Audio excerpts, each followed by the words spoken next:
What has the Biden administration exposed this country to?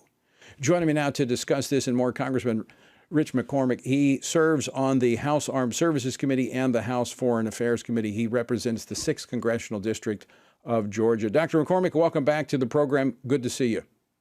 Good to see you too, sir. What would you say, based upon what we're seeing coming out of Israel, the distraction, the intelligence failures, the vulnerability that we have on our southern border?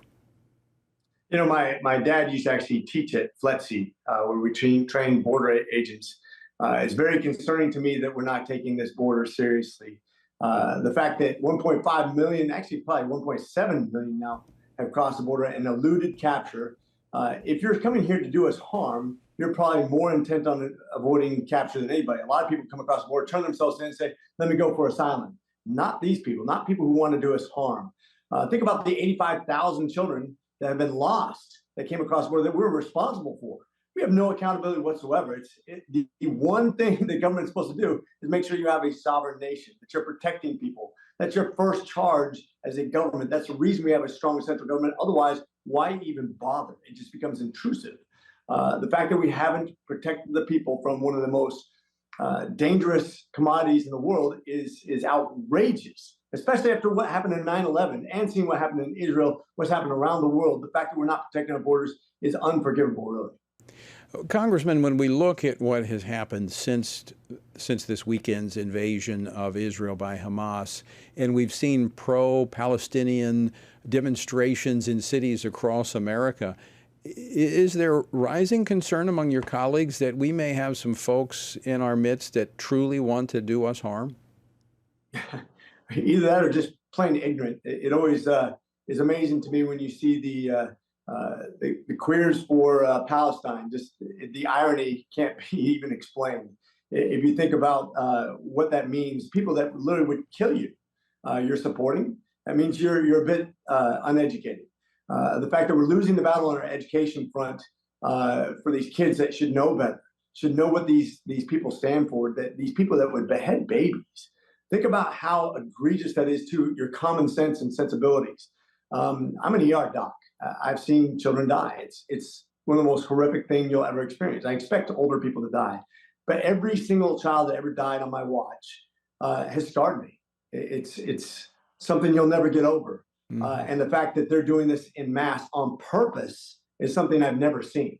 Yeah. It is as evil as you can possibly get. It's something the Bible refers to. I mean, talk about just causing kids to struggle is unforgivable, but to literally go out of your way to do serious disfigurement and harm, to rape women, to kill babies and disfigure them, I can't imagine going before God with that on your hands.